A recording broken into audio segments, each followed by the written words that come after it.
모든 예상과 데이터를 파괴했던 완벽한 반전, 무한 전율을 선사했던 극한의 히스토리. 2012년 1월 27일 잊지 못할 그 감동의 드라마가 다시 시작된다. 2012 GSTL 시즌 1 MVP 트라이, NS 호서, IM, 스타테일 퀀틱, GSL, 슬레이어스, GSTL, ZeNEX, FXO. 더욱 강하게, 더욱 새롭게 무장하고 돌아온 스타크래프트2 최강팀들의 전쟁. 기존에 볼 수 없었던 명성기들과 함께 짜릿한 승부를 보여줄 역전의 명수들이 온다. GSTL에서 등장 GSL 정복까지 GSTL이 낳은 최고의 스타들, 전세계 팬들의 영원한 우상, 전설의 네임드들, 그리고 제2의 본성원과 박수호를 꿈꾸는 무서운 슈퍼 루키들. 1월 27일부터 4월 21일까지 총 10주간 펼쳐진 2012 GSTL 시즌 1. 지난 시즌 우승 준우승 팀을 제외한 8개 팀이 더블 엘리미네이션 방식으로 격돌한 예선 10강. 예선을 통과한 6개 팀과 시드를 받은 2팀을 포함 총 8개 팀이 듀얼 토너먼트 방식으로 경기를 치르게 될 본선 8강. 조별 1, 2위가 결승을 향해 격돌한 4강 플레이오프, 그리고 대망의 결승전. 총 상금 6,300만원, 우승상금 3,000만원. 2012년 최초의 우승컵을 가져갈 팀은 과연 어디의 것인지. 또 다른 감동의 드라마를 탄생시킨 2012 GSTL 시즌 1 지금 시작합니다. Are you ready? Gonna set this place on fire. Gonna give you what you really want. Come on, step into my... Yes, that is right. Ladies and gentlemen, welcome back to the GOMTV Star League Team League. The Team League is back, and I am so excited about it. I love the Team League so much. Can't wait. Today we're going to have FXO versus Slayers. Starting things off, I'm Ultrap. With me here is Kaldor. And we're both glad to be back in the studio today. How are you doing, Kaldor? Oh, I'm doing perfectly fine. I actually love the GSTL, and I'm so looking forward to today's clan. Well, this is going to be epic. That intro really got me pumped. Oh, yeah. I actually cried. Luckily, I cleaned it up before the cameras came on here, but it's true. There were some epic moments in the team leagues in the past, and we're hoping to see some more this season. Yeah, it's going to be really, really great, and I actually love that we have this complete new setup in the studio. It looks... I'm so glad to be back in Korea. I'm actually stumbling over my words already. And it's going to be pretty cool. Yeah, it's awesome to be back here in the studio. I haven't been able to come back here for Code S lately, so I'm glad to be back here casting today. It's great to be back here, seeing all the players. You know, especially on Team League Day, there's like dozens of players hanging around all talking about StarCraft. It's really awesome. Here is some information about these teams. FXO not having the best team match record in the Team League, of course, set record. Only at 41% versus Slayers, 0 win, 1 loss. They've lost Slayers in the past. Slayers, their match is 7-5. Now, remember, that actually comes from doing really well in a couple team leagues, and then last team league, they just kind of flopped and came in last place. So we're not sure what we're going to see here. As you can see, they were the champions of March and May, GSTLs. And one of the things that changed for Slayers recently is that Boxer is now the head coach of Team Slayers, which you can see in the statistics as well. So this is going to be pretty interesting. Pretty cool news for Slayers.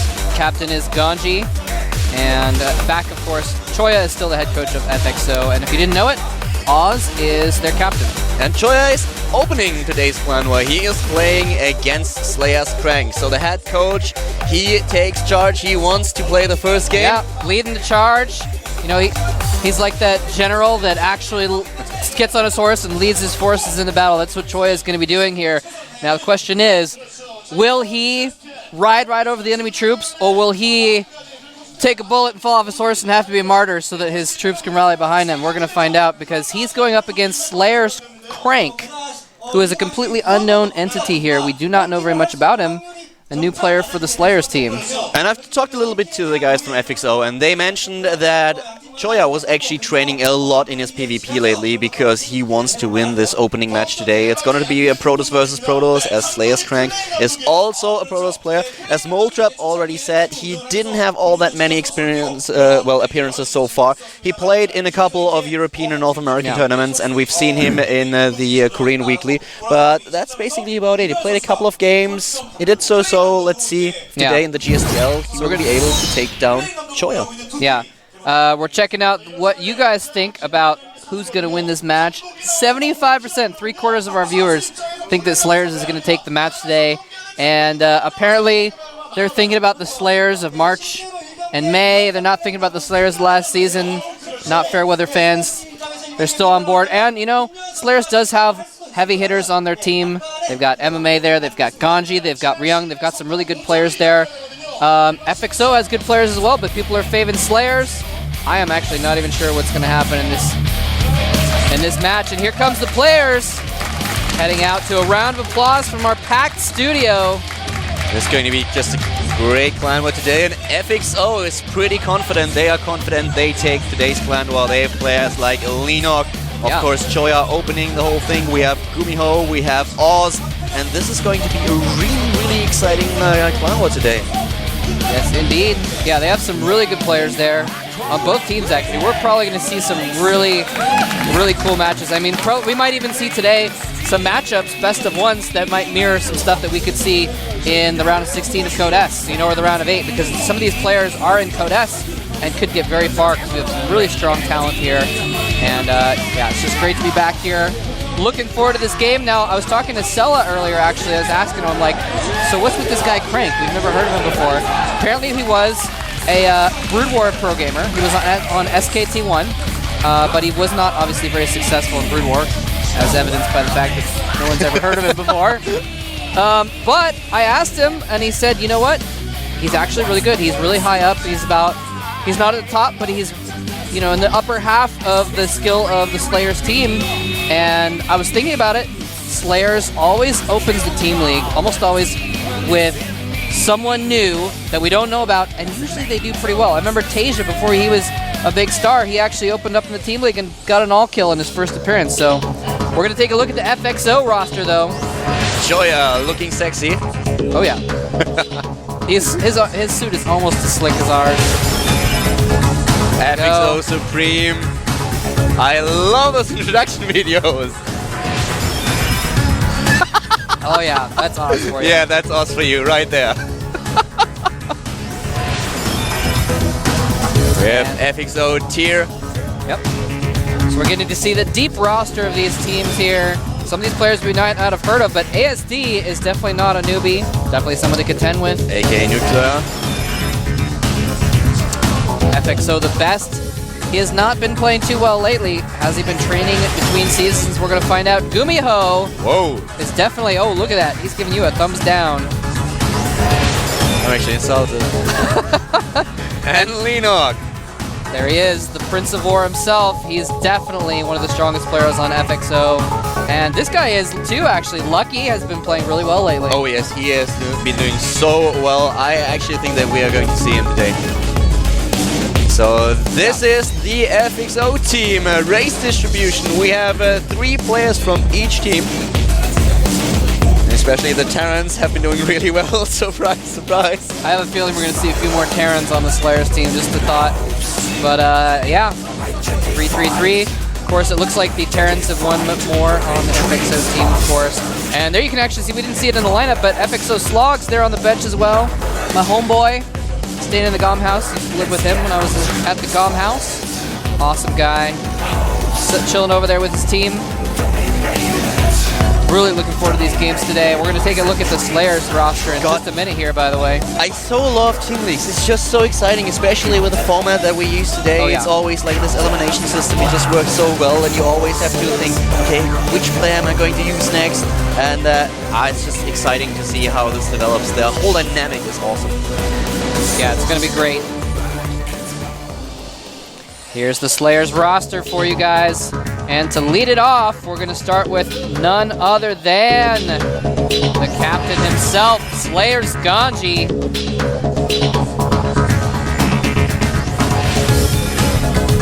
Slayers Clyde, a new addition to the Slayers roster. Previously on TSL, and there's their ace. Oh, look at that.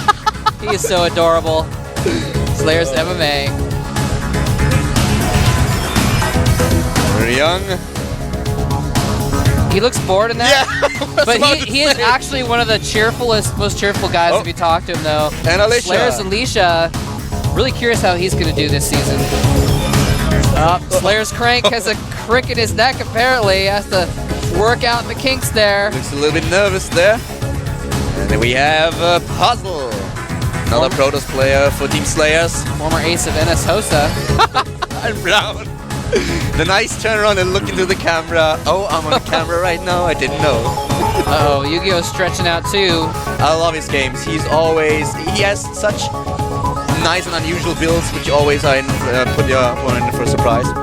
And there is Slayers Min, another player who actually, I don't remember if he came out, if he got his first win in the Team League or in Code A, but he actually kind of came onto the scene very quickly and did very well. But there's a couple players, on Slayers like that, like Min, like say Puzzle, that did very, very well and then kind of dropped off the map, and we're going to see this season if they're going to come back into it or not, because we haven't seen them in Code A really doing that much, so the Team League is kind of their chance to maybe shine if they haven't been able to break through those incredibly difficult qualifiers to get into the GSL. A lot of these players that we've seen right now are actually providing first-person live streams when they're lettering. But it's a funny thing. I talked a little bit with Oz about it when he visited the GOM house recently, and he said that he doesn't want to stream yet because he thinks he's too bad. He wants to win GSL before he starts streaming.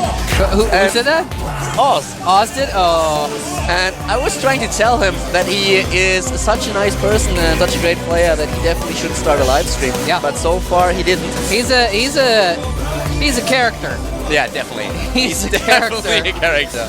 He would definitely be someone interesting to see on stream, that's for sure. We'll see though. Anyway, so that's our two rosters. Each team has several players they can put out here. And it's, of course, starting off with Choya, the captain, leading the charge into battle. Currently Code B, but that doesn't stop him from owning faces. He has done well in the past. Choya, he's kind of a wild card, you know. For a while, people thought he was really washed up and like, oh, he's permanent coach. There's no way he's going to play competitively again. And then he's just put himself in the Team League and beat a few people and did well in the MLG, and everyone was like, oh, okay, wait, maybe this guy has some fight left in him after all. And he is up against another Protoss player. Ladies and gentlemen, we are going to see a Protoss versus Protoss PvP in the first round of today's plan war between FXOpen and Slayers, because the opponent of Choya is none other than Rank. I tried to drag that out a little bit until they showed we're gonna see him in a minute here. Choya's warming up here. Choya, also another guy who's just always very cheerful, always in a good mood. Of course, he's got his game face on right now, preparing, focusing for that game, but he's a cool guy as well. He gave me a hot pack early on. It's true. When I told him that I'm finally taking Korean lessons. Yeah, you told him you're going to take a Korean lessons, and he was like, yeah! Yeah, finally, we can talk, and he gave me the hot pack. I'm hoping to take some Korean lessons here, too, pretty soon. Might not be able to afford it yet, but I've been studying a little bit on my own. Traveling, actually. I've done a little traveling around Korea, and that's actually one of the better ways to learn, because then you're really forced to speak a little bit. There's Crank himself. Will he be able to crank up his play to meet the coach of the opposing team? We're going to find out pretty soon. He looks very intense as well. His first television appearance. Might be a little pressure on him. Might be a little bit nervous. We talked about it earlier. The funniest thing about the Korean lessons is I actually have to go there on Monday to take a test because they want to know which level I am. And I told them, I don't know a word in Korean, maybe 2 or 3 words, but they don't care. I have to show up anyways. I won't even be able to read the questions, let alone answer them. Tell me again what the words you know are. Jamchi kimbap 하나 주세요. 안녕하세요. 감사합니다. Hello, thank you, and I would like some kimbap, which is kind of the Korean version of sushi. No. Tuna kimbap. Tuna kimbap. That's important. I actually learned an additional word. Very good. And I know kimchi. And right. bibimbap. Most important words to know. We're going to find out the most important plays to start off the most important game in the series, the starting game, here in just a moment at the GSL Team League.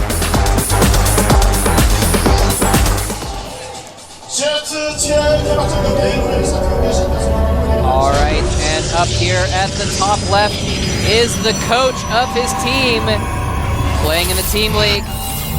FXO Choya. Hell yeah, he is. And Choya. Oh, he's Already talking to himself. Yeah, he's pumped. He wants to win this. He wants to win this. And at the bottom right, we have his opponent in the blue colors, the player from Team Slayers. It is none other than Slayers Crank. All right. I love those voices. Always awesome to have our Street Fighter boys shouting out those names for us.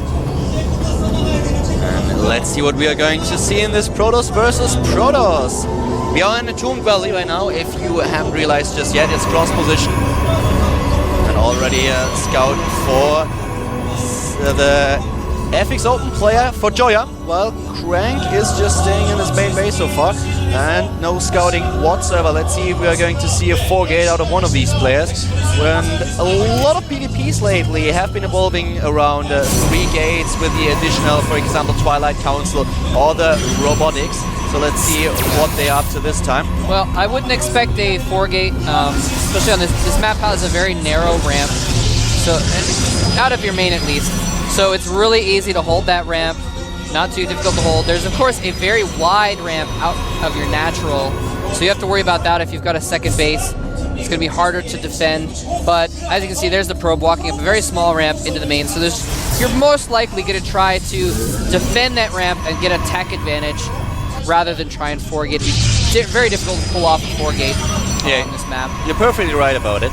So we have second gas for both players so far, and a scout on 2 for a Crank. He also wants to get a glimpse into his opponent's main base, and Choya is chrono boosting his first Zealot, immediately followed by the Stalker. Yep, and is that, do we have both of them have second gas or just one? I missed that, I'm sorry. Both of them. Both of them, so both players going for pretty much the same thing thus far. We did have some slight variations. We have the second gateway coming out for Slayer's Crank, but it's not going to be too big of a deal. Crank is skipping the Zealot. He doesn't have a Zealot just yet. He's opening immediately with 2 Stalkers and heading towards his opponent's main base. So he already has 2 gates, so he has more units right now and tries to be a little bit more aggressive about it. Interesting. Yeah, I mean, he did scout the single gateway from Choya, so he might be thinking that he's got a little bit of an advantage because he's got these 2 Stalkers and Choya's going to have a Zealot in the Stalker. And maybe he hopes to catch them out in the open field or something like that. Of course, the distance it takes for him to travel all the way across that map, Choya's going to have another Stalker out. In addition to that Zealot, there he goes, countering them. Just arrives right now, forced to fall back. Trying to put on some pressure, not really able to do so because we have Choya with 2 Stalkers already. Slayer's Crank went directly into Robo, 2-gate into Robo, while for his opponent, for Choya, we have 1 gate and a Twilight Council, and he already builds a proxy pylon. I think we're going to see... Oh, and he sneaks a probe into the main. That's what happens, Crank, when your Stalkers are out in the middle of the open. And is he going to actually wander around the main? He is going to wander around and see everything. Does he see that Robo, though? Now he sees it. Oh, very important. We have a Dark Shrine. Dark Shrine for Choya in the back of his main base. He's not just going for some kind of Stalker build with Blink. No, he's going for the Dark Shrine. And it's actually funny because Choya played PvP against JYP not too long ago in the NASL, and JYP beat him with Dark Templars. Interesting. Well, here's the strange thing, though. I mean, we have a robotics. I guess he's already on his way, but yeah, he scouted a robotics. He just went in there and saw the robotics facility.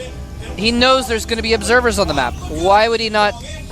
I don't know. It seems a little bit risky to go ahead and move forward with the Dark Shrine after that, but he is, of course, getting expansion. He doesn't want to try and kill him with Dark Templars. He's hoping to get map control out of it, but I don't think he's going to have much map control. All he has to do is get out another observer, and he'll be fine. I'm not sure if the timing is going to work out. The Dark Shrine is about to finish. He will be able to warp in a bunch of DTs at the proxy pylon, but the one observer that Crank has is already entering the main base of Choya. So as soon as he reaches the Dark Shrine, he will start with the second one. Yeah. Choya only whopping in one DT though.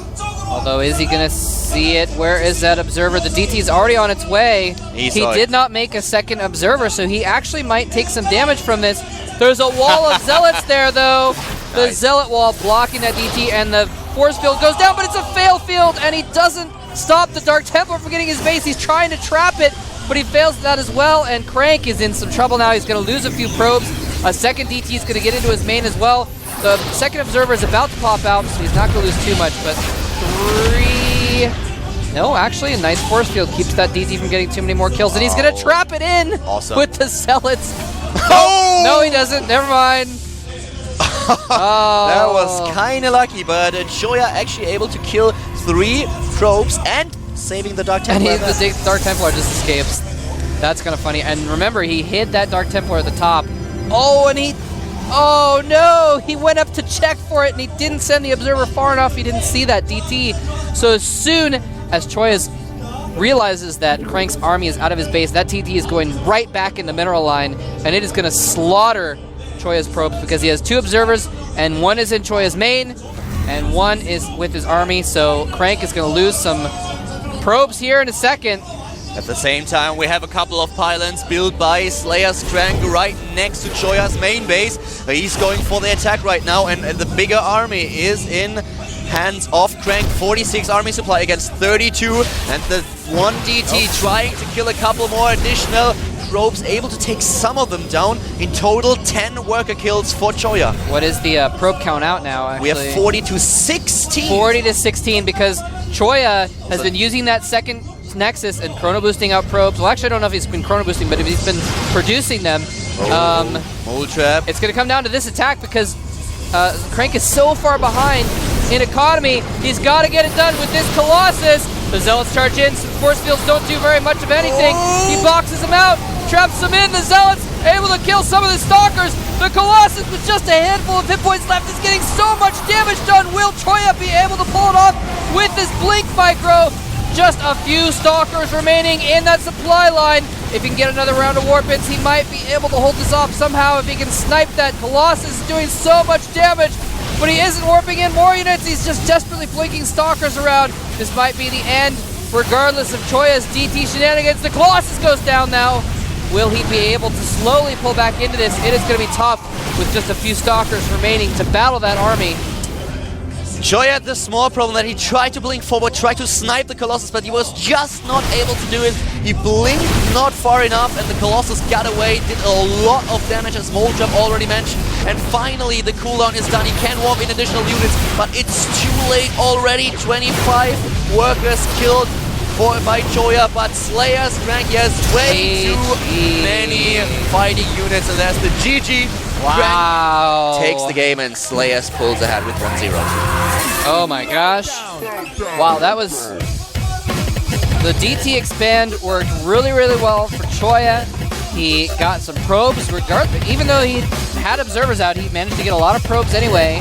That second DT snuck in there, got a lot of probes there. He had the game in the bag as long as he held off that one attack, but could not quite hold off that one attack. And Crank, the newcomer for Slayers, taking a 1-0 lead in this matchup. This Colossus was just so crucial because the Colossus is able to kill the force fields, and that was the most important point, because for Choya it was actually a really good thing how he started this game. He was able to kill so many probes. His opponent was far behind in economy, and Choya would have been able to hold off this attack with force fields if not for the Colossus. So he had to kill the Colossus, but the forward blink didn't accomplish anything. And with the Colossus in the back, the force fields just didn't do Choya any good, so he couldn't stop the attack. Tough luck, I guess. Yeah, very, very well played by Crank there. He managed that last battle very, very well. Just kept pulling back his Colossus, kind of almost baiting the Stalkers a little bit, pulling it back, keeping that Colossus alive until it was far too late for Choya to do anything about the battle. So very nicely done. And we're going to have another player sent out from FXO. If you guys aren't aware, the winner of the game stays in the chair, and they will play someone else who is sent out from the opposing team and I believe the opposing team picks the map as well. So they get to pick the map and the player that comes out to play the person who won the previous game. So FXO has to decide, okay, who's going to come out against this new Protoss to try and take him down. We have the next map already, so I actually thought the same thing, that the opposing team usually picks the map, but apparently the maps are set as we already have dual site opened up. I'm not 100% sure. Or either this, or they were really, really fast about it. We'll try and get some confirmation for you on that. Apologize for that. But yeah, I mean, probably not going to see you know, another Protoss sent out there, since PvP is considered a slightly what's the word I'm looking for? Fragile. That works. Fragile matchup where you're not exactly sure what can happen. It's basically, it's a matchup where people think, okay, well, even if I do the right thing, I don't know what he's doing. I might lose anyway. But we're going to find out in just a moment here. Who are they going to send out? I guess Lucky, because we will see. I guess we will see a Zerg player. It's dual side, so it would make sense to get a Zerg. I saw Oz fidgeting though. Nope. It is going to be. Oh, it's the best. Terran. All right. Interesting. Alright, well, we're going to find out what the best has to offer. The best, I remember when he was in Code A, he was actually really, really good. Well, I wouldn't say really, really good. He was good. He was decent.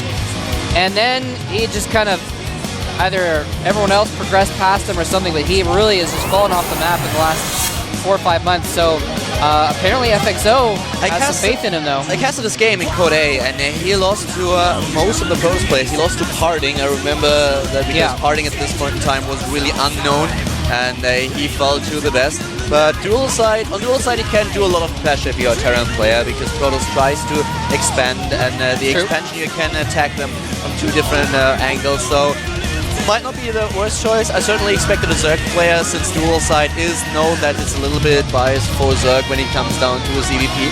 But Terran also works, of course, so let's see how the best is faring against Crank. Yeah, we're going to find out pretty soon, and yeah, really curious to see what the best has to offer, since... Well, anyway, we're going to take a quick 5-minute break. Don't go anywhere. We'll be back with the second game of the Team League in just a few minutes. A modest triple decker in a section that was working class.